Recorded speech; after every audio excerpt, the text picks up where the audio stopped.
月明かりさえ眩しいねこんな日は。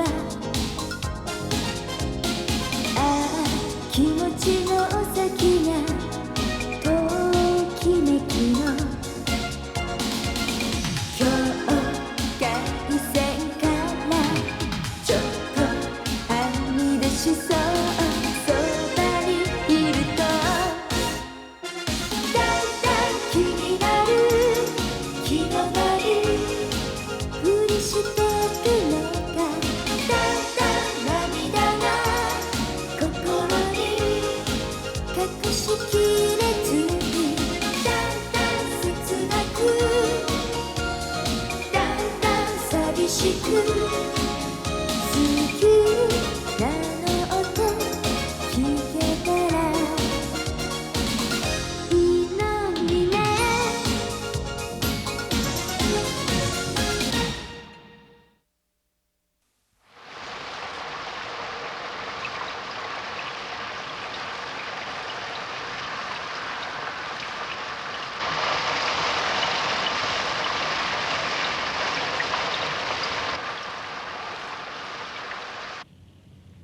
それでは今回の究極と至高のメニュー、対決はお菓子を題材にしようというんですか？ええ、まだ甘いものは早すぎるかと思ったんですが、読者からぜひとの要望が強かったもので。菓子対決か。で、デート新聞はいや、貝原雄山はなんとはい、貝原先生はご依存ないようです。そうか。どうだね、聞いての通りだが。はい、私は面白いと思いますけど。そうか。山岡君は？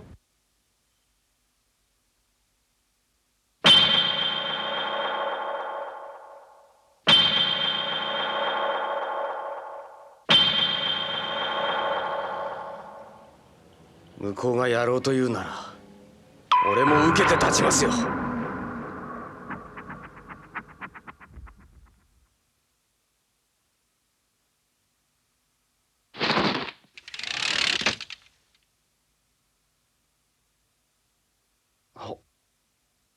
雪か。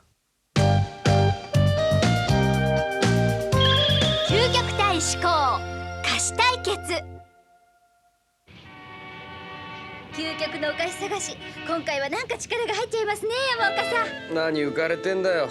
お菓子ってのはね、それこそ何千種類もあるんだぜ。そんなに？ああ、パリやウィーンといった洋菓子の本場に行けばそれこそ星の数ほどあるし、和菓子だって京都だけでも大変な種類だ。中国のお菓子にしたって数限りなくあるからね。それじゃあそんなにたくさんの中から究極のお菓子を選び出すなんてとても。どうしたらいいんでしょうか。さあね。ようしろ、ここにおったか。探したぞ。あ、東神先生、お久しぶりです。どうしたのこんなとこまで。なんかよ。実はなしろ、今日はわしが頼まれて設計したお茶室が完成したんで、お前にも見学させてやろうと思ってな。別に見たかないよ、お茶室なんて。おお、そうかい。残念じゃのう。東京一の和菓子屋勧善堂の主人のところなんだがな。勧善堂の。勧善堂？そうじゃ。まあ勧善堂のことじゃから、今日は店では出さん特別の菓子を用意しとるじゃろうがな。特別なお菓子？まあ嫌だと言うんじゃ仕方ないか。じゃあな、しろ。ちょっとうわちょっと待ってよ、東神先生。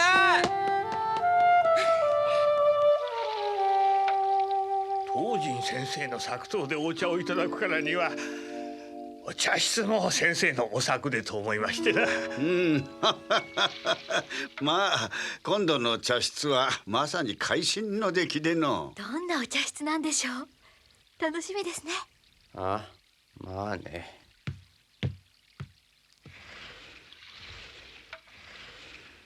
お客様がお見えになりました。お見えになったか。失礼します。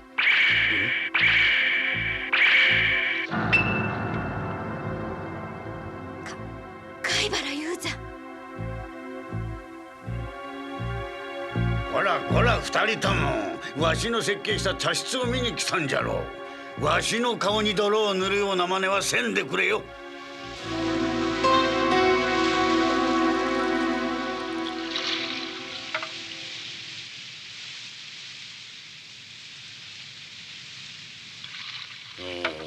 なかなか見事な出来栄えですな。木も竹もわびたいいものばかりだ。ほうほう、昨今これほど見事な島垣生地の炉縁は見たことがない。これは京都の旧家に江戸時代からしまっておった古材での。この炉の縁は柿の木だったんですか。柿の木は硬くて実がつんどるから熱に強く反りがきにくい。だから炉縁にはもってこいの材料なんじゃ。そうかでございます。おや、もなかかい。今日は新しい趣向のお菓子が出るということじゃったが。まあお試しください。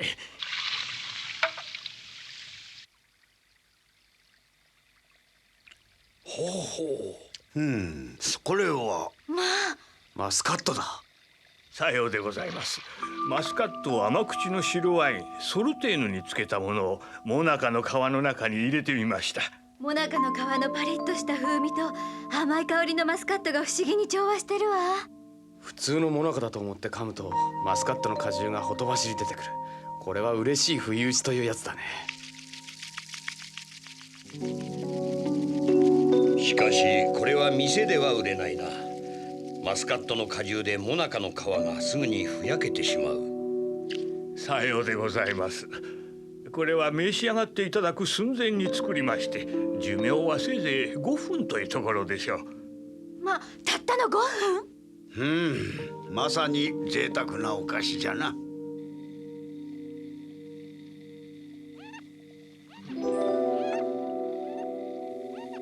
ところで雄山、今度の至高と究極のメニューの対決はお菓子を題材にするそうだな。そのようですな。私は最近の菓子が基本を見失っているように思えるんです。だから至高と究極の対決を通して世の中の人々にもう一度お菓子の基本を考え直してもらいたいのですよ。菓子の基本だと？素人も究極のメニューなどと大口を叩くからには菓子一つにもそこまで深く思いを致すのが当然だぞ。ほうほう、そこまで言うのなら雄山、お前が考えている菓子の基本とは一体どんなものなんじゃね。さあ、それを言えば対決前にこちらの手の内を見せてしまうことになります。いや、全部とは言わん。せめてヒントだけでもここで出さんかい。よろしい。先生のお言葉とあればヒントだけやりましょう。シロ、この茶室の中をよく見てみろ。何？この中に大事なものが隠されている。この茶室の中に？それを見つけ出して菓子とはそもそも何であったかをじっくりと考えればおのずとわかるはずだ。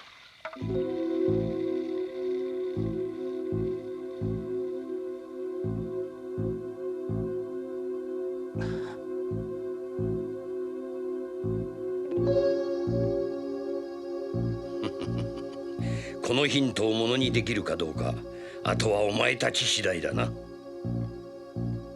根性を据えてかかってこい。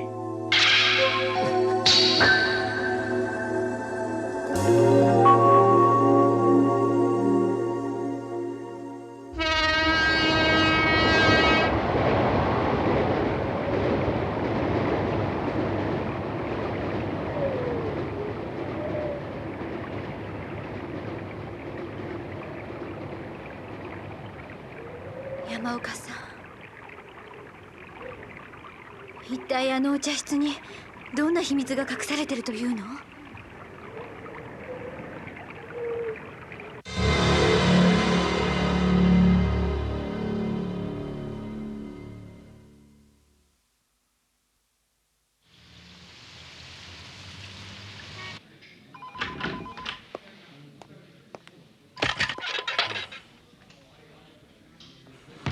どうしたのあいつ。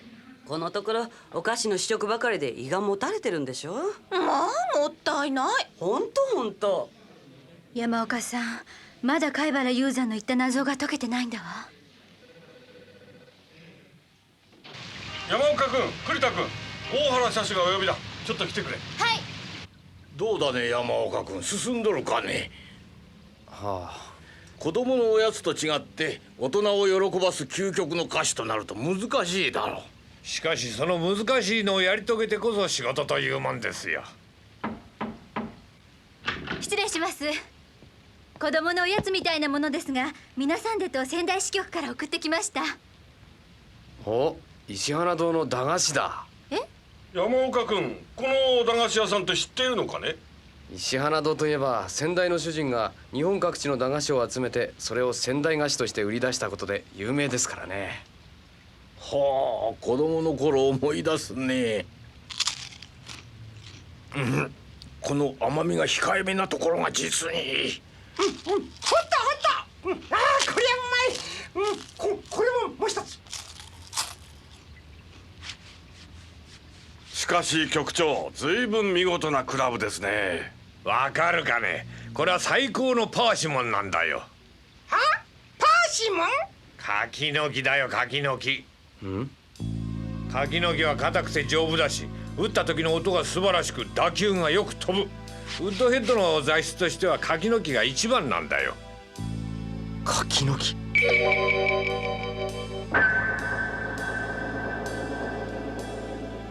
あの茶室の炉縁も柿の木だった。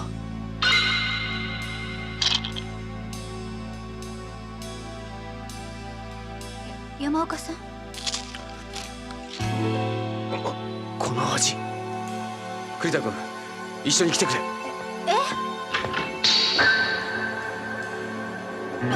どうしたんですか山岡さん。解けたのさ、貝原雄山の謎がね。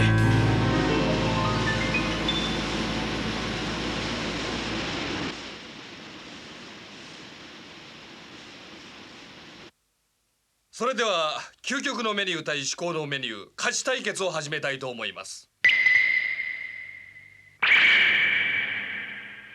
ではまず至高のメニューの方からお願いいたします。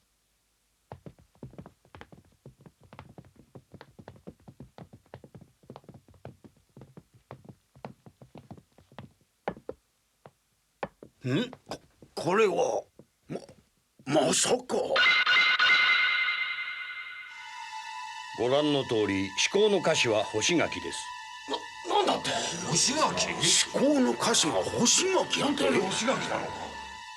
山岡さんの思った通り、答えはあのお茶室の炉縁の島柿だったんですね。ああ、しかし奴は柿そのものを出してきた。しかもこの干し柿はただの干し柿じゃない。ではまずその干し柿の味を見ていただこう。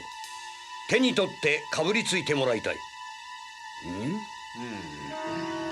どれ？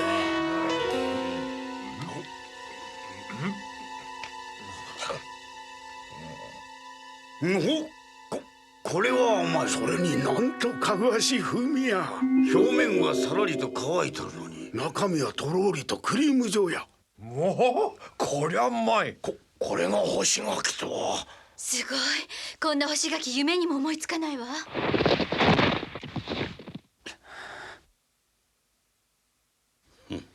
実は今回の対決の主題を菓子にすることは私の方から提案した。なぜなら昨今の菓子がその基本というものを忘れているように思えたからだ。日本人が菓子の基本を忘れるようになった元凶はまず砂糖にある。サトウキビから作る砂糖は明治以前は長崎からわずかに入る貴重品で、庶民が口にできるものではなかった。だから甘みを求めるのに庶民は甘面というつる草の汁を煮詰めたり、天草の根から甘みを取った。しかしいずれも砂糖の甘さには遠く及ばなかった。その甘いものに対する欲求を満たす手近なものは柿をはじめとする果物しかなかった。ここに菓子の基本があるのだ。そもそも柿は中国が原産地で平安時代に日本に持ち込まれた。その後改良を加えて驚くほど多種の柿が作られるようになった。しかも柿は他の果物と違って干し柿として保存が効くので大変貴重だった。私は水菓子としての果物と、いわゆる菓子との中間点、いわば菓子の原型が干し柿であろうと考えている。確かに干し柿の甘さは工藤の手胃に優しいわな。しかも適当にコクがある。いや、だからといって単なる干し柿を出したわけではありません。というと？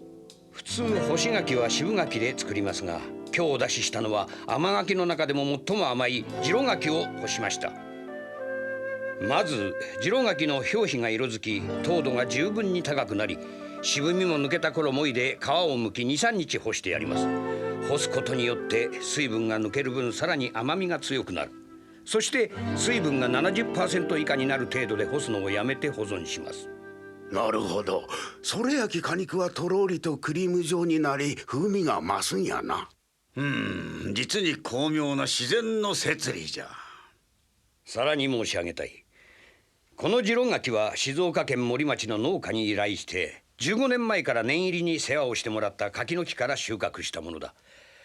15年かけてやっとこの干し柿が完成したのだ。15年？干し柿一つに。これは美味しいわけだ。我々の負け。この干し柿の後ではどんな菓子を出しても勝ち目はない。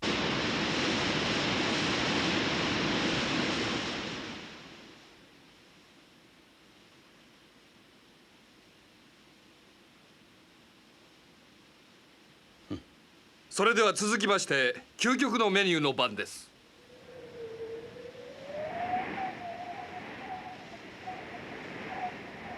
なんだい？これは干し柿の後にまた干し柿か。おい山岡、これは一体どうなってるんだ？考えがあるんでしょうか。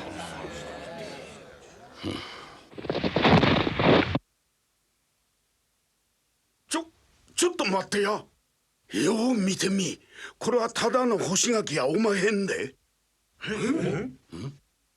この柿の皮は表面に乗っているだけだぞ。そうです。皆さん、その皮を取り除いてスプーンですくって召し上がってみてください。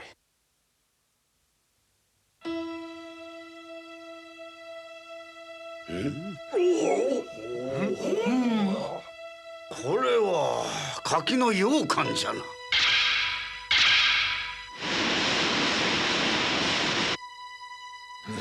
これは水羊羹のような舌触りだ。こいつはいいぞ。この素朴さは泣きとうなるの。今回の究極のメニューと至高のメニューとは基本的に同じ考えに基づいていると思います。菓子の究極を求めていくと、一旦は基本に立ち戻って考えざるを得ない。となると、やはり日本人の菓子の源は干し柿です。かつて仙台の有名な駄菓子屋石原堂のご主人にこんな話を聞いたことがあります。駄菓子の甘さの基本は干し柿である。干し柿の甘さを超えてはいけないのだとね。こちらは会津見知らずという渋柿を焼酎の空樽に詰めて渋みを抜く樽柿を使いました。そや、そこまではわかる。問題はその後じゃ。その樽柿の実をこして寒天を加え固めました。中に入っているものはこ柿を細かく切ってジンにつけてふやけさせたものです。砂糖も寒天で甘みが薄くなった分だけ加えてあります。なるほど。いや、この香りはまさしくジンの香りや。至高のメニューの干し柿は菓子と果物の中間点とはいえ加工度において果物そのものでした。しかしこちらは果物にさらに手を加えていました。それは甘いものに対する人間の根本的な憧れを盛り込みたかったからです。甘いものに対する憧れか。昔の日本人は甘空の汁をに天草の根をしゃぶって甘いものを求めていたんだな。そうです。だから俺は日本人の甘いものへの憧れを今日の歌詞の中に盛り込みたかったんです。だからこそあえて平凡な樽柿を使い、至高のメニュー側が避けた砂糖もあえて使い、最新の細工をしてみたんです。至高のメニューが菓子の基本であるなら、究極のメニューは果物から菓子へと向かう人間の必然的な甘いものへの憧れを追求しようとしたわけです。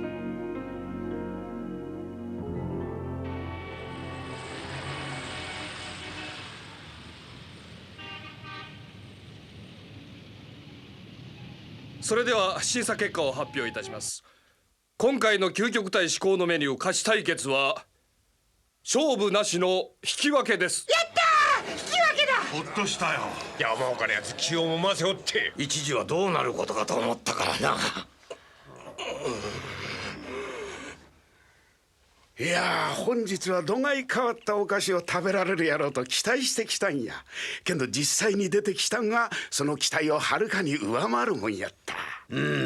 今回の勝負は両者とも我々の目の曇りを払ってくれたようですな。まっことじゃ。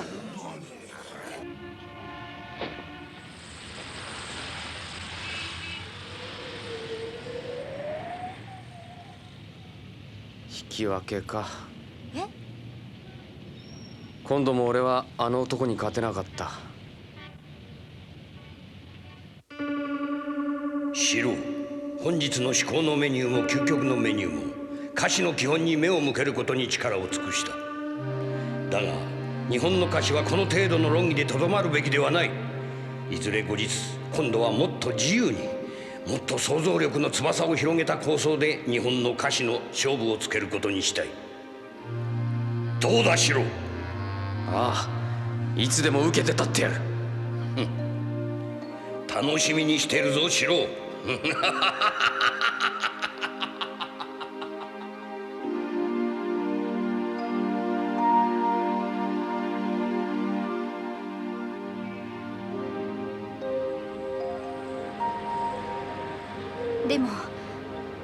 でも山岡さんは貝原雄山の言った謎を解いただけじゃなく、同じ材料で真正面からぶつかっていって堂々と引き分けたんですよ。堂々と引き分けか。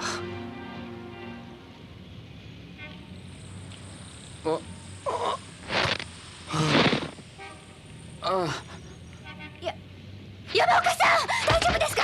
しっかりしてください。山岡さん大丈夫ですか？山岡さん。あ、腹減って死にそうだよ。腹？ああ、ここんとこお菓子ばっかだったんでろくなもん食ってなかったんだよ。頼む、晩飯おごるから金貸してくれ。もう人騒がせなんだから。わかりました。今日は私がおごってあげます。ラッキー。それじゃフランス料理のフルコースとシャレ込もうぜ。もう山岡さんったら。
小泉局長の最愛の猫パシャが病気に。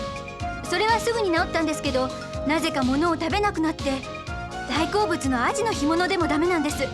どうしたらいいの？猫の意見も聞いてみようか。次回究極のアニメドラマ「おいしんぼ天日の贈り物」、お楽しみに。